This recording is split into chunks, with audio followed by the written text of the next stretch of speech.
माना कि घनी रात है। इस रात से लड़ने के लिए पूरा भारत एक साथ है। तेरी कोशिश मेरी कोशिश रंग लाएगी। मौत की इस मैदान में जिंदगी जीत जाएगी। फिर उसी भीड़ का हिस्सा होंगे, बस कुछ दिनों की बात है। माना कि घनी रात है, मगर पूरा भारत एक साथ है। कहा जाता है कि संकट के समय में दूसरों की मदद करने से बड़ा और कोई आनंद नहीं है। चाहे समय अच्छा हो या बुरा, कोई ना कोई हमेशा ज़रूरतमंदों की मदद करने की कोशिश करता रहता है। इस कठिन समय के दौरान भी ऐसी कहानियां हमारे सामने आई है जहां कुछ लोगों को नायक, योद्धा और यहां तक कि उद्धारकर्ता के रूप में देखा गया है। जब हमारा देश कोरोना वायरस के संकट के समय ऑक्सीजन की भारी कमी का सामना कर रहा था और अस्पतालों में इसकी कमी से मरीजों की मौत हो रही थी, तभी ऐसे कई दयालु और बहादुर दिल के लोग आगे आए, जो महामारी के बीच भी अपने घर के बाहर निकल के उन लोगों की मदद की जो ऑक्सीजन और चिकित्सा आपूर्ति की कमी से पीड़ित हैं। वे उनकी देखभाल के लिए आगे आए, जो खुद भी अपने और अपने रिश्तेदारों की जान बचाने के लिए लड़ रहे थे। उन्होंने अपनी जान जोखिम में डालकर ज़रूरतमंद लोगों तक ऑक्सीजन पहुंचाने के लिए अपना 100% दिया है।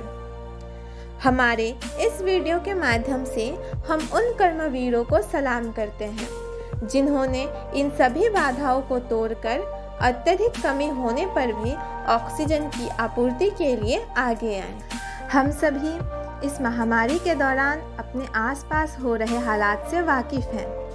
पूरी दुनिया इससे पीड़ित है, न केवल स्वास्थ्य की दृष्टि से, बल्कि आर्थिक, राजनीतिक और सामाजिक संकट भी हर जगह आते हैं। कोविड-19 की दूसरी लहर के दौरान सबसे गंभीर समस्याओं में से एक ऑक्सीजन सिलेंडर की कमी रही है। ऑक्सीजन और बेड की कमी के कारण लोगों को कई परेशानियों का सामना करना पड़ा। ऐसे में कई लोग हैं जो आगे बढ़कर मरीजों और प्रभावित लोगों की मदद करने के लिए हाथ बढ़ाते हैं। ऑक्सीजन सिलेंडर उपलब्ध कराने से कुछ अच्छी आत्माएं जीवन रक्षक बन जाती है। कोविड योद्धा शहनवाज शेख, जिन्हें ऑक्सीजन मैन के रूप में भी जाना जाता है, उन्होंने ज़रूरतमंदों को ऑक्सीजन सिलेंडर मुफ्त में उपलब्ध कराए और यहाँ तक कि अधिक ऑक्सीजन सिलेंडर खरीदने के लिए अपनी कार भी बेच दी। उन्होंने कोविड मरीजों के लिए काम करने का फैसला किया और शुरुआत में 30 ऑक्सीजन सिलेंडर खरीदे और ज़रूरतमंद मरीजों को दिए। एक छोटे निर्माण कंपनी के मालिक में 2014 में ही एक गैर लाभकारी संस्था यूनिटी एंड डिग्निटी फाउंडेशन स्थापित करने का साहस था। ये उनकी महानता को दर्शाता है। कुछ दिनों के बाद उन्होंने महसूस किया कि ये सब समाज के लिए पर्याप्त नहीं था और उन्होंने अपनी लग्जरी कार बेचकर 160 सिलेंडर खरीदे और उसे सभी के लिए मुफ्त में उपलब्ध कराए।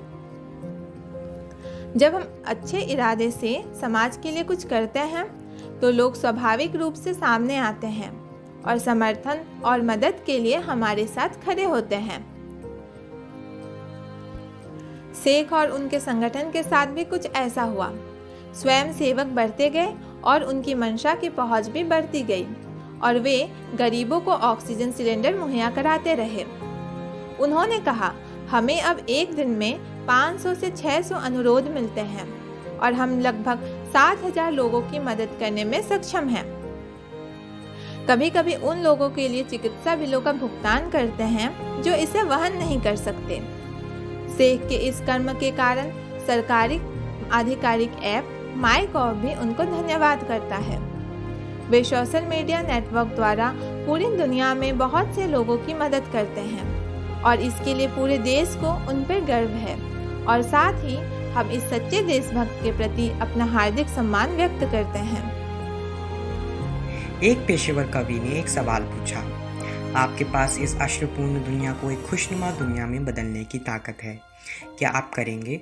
और इसका जवाब श्रीनगर के एक आदमी मंजूर अहमद ने हाँ में दिया है। यह खुद एक उत्तरजीवी की कहानी है जो ऑक्सीजन सिलेंडर की आपूर्ति करके कोविड रोगियों की मदद करते हैं। अपने अस्थमा के कारण पिछले 3 वर्षों से ऑक्सीजन सपोर्ट में रहने के अलावा वे इस महामारी की स्थिति में कोविड रोगियों के लिए ऑक्सीजन सिलेंडरों की आपूर्ति में लगे हुए हैं। वे ज़रूरतमंद कोविड-19 पॉजिटिव मरीजों को ऑक्सीजन सिलेंडर पहुंचाने के लिए एक छोटा ट्रक चलाते हैं। महामारी ने उन्हें अपना काम करने से नहीं रोका। उनका कहना है उन्हें पर्याप्त ऑक्सीजन ना मिलने का एहसास है और इन सिलेंडरों की ज़रूरत भी पता है। भले ही उन्हें अधिक संक्रमण का खतरा हो, क्योंकि उनके फेफड़े पहले से ही कमज़ोर हैं, वे इन ऑक्सीजन सिलेंडरों को मरीजों के घरों तक पहुंचाते हैं और उन्हें ऑक्सीजन सुविधा में भरवाते भी हैं।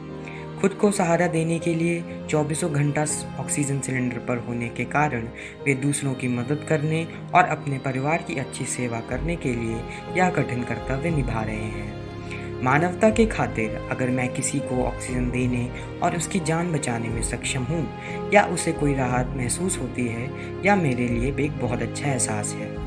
मैं खुद अस्थमा का मरीज़ हूँ और मैं जानता हूँ कि ऑक्सीजन मरीजों के लिए ऐसे समय में कितनी मायने रखती है जब उनकी ऑक्सीजन मात्रा कम होती है। मैं लोगों के लिए जो कुछ करना जानता हूँ उसका यही मेरा हिस्सा है, मंजूर जी ने कहा। वे हमें विश्वास दिलाते हैं कि हर दिन हमारे सामने आने वाले संघर्षों के अलावा भी बहुत कुछ है और किसी को भी हार नहीं माननी चाहिए, चाहे वो कुछ भी हो। यह एक 34 वर्षीय मध्य भारतीय शहर भोपाल के ऑटो रिक्शा चालक की कहानी है, जिनका नाम मोहम्मद जावेद खान है। वे अपने ऑटो रिक्शा को एक छोटी एम्बुलेंस में बदल देते हैं। उसमें ऑक्सीजन सिलेंडर, रक्त में ऑक्सीजन के स्तर को मापने के लिए ऑक्सीमीटर और पत्नी के गहने बेचकर अन्य चिकित्सा आपूर्ति करते हैं। उन्होंने ऐसा इसीलिए किया क्योंकि वह उन लोगों की मदद करना चाहते हैं जो ऑक्सीजन सिलेंडर और चिकित्सा खर्च नहीं उठा सकते। वे इन चीज़ों को न केवल अपने ऑटो रिक्शा में फिट करते हैं, बल्कि वे डॉक्टर से यह भी सीखते हैं कि मरीजों को जीवन रक्षक गैस की सुरक्षित आपूर्ति के लिए सिलेंडर और ऑक्सीमीटर का उपयोग कैसे किया जाता है। फिर भी उन्हें कुछ अधिकारियों द्वारा समस्याओं का सामना सिर्फ इसीलिए करना पड़ता है क्योंकि उनके पास लोगों की मदद करने की इजाज़त नहीं है। कई लोग मेरी मदद करने के लिए आगे आए हैं और मुझे महामारी खत्म होने तक इस सेवा को जारी रखने के लिए अनुरोध किया है, उन्होंने कहा। इससे पता चलता है कि मानवता अभी भी जिंदा है, चाहे कैसी भी स्थिति हो। उन लोगों को सलाम है जो महामारी में अपनी जान जोखिम में डालकर लोगों की सेवा करने के लिए आगे आए हैं, जो उन ज़रूरतों को पूरा नहीं कर सकते और ऑक्सीजन की कमी की वजह से जूझ रहे हैं। सड़कें हैं अब लावारिस, घर में बैठा इंसान है। जहाँ खेलते थे सब बच्चे, खाली वो हर मैदान है। मंदिर और मस्जिद है बंद, खुली राशन की दुकान है। हौसला है फिर भी दिलों में, क्योंकि मेरा भारत महान है। हम वास्तव में अपने उन सभी कर्मवीरों के आभारी हैं जो केवल हमारे लिए दिन रात लगातार काम कर रहे हैं। ये उनके प्रति सम्मान का प्रतीक होगा यदि हम कोविड मानदंडों का ठीक से पालन करके इस महामारी से अपने आप, अपने परिवार और पूरे देश को मुक्त करें। इस वीडियो को संपूर्ण देखने के लिए धन्यवाद और हम वादा करते हैं कि ऐसी ही कई अनसुनी कर्मवीरों की कहानी अगले कार्यक्रम में आपके समक्ष लाएंगे।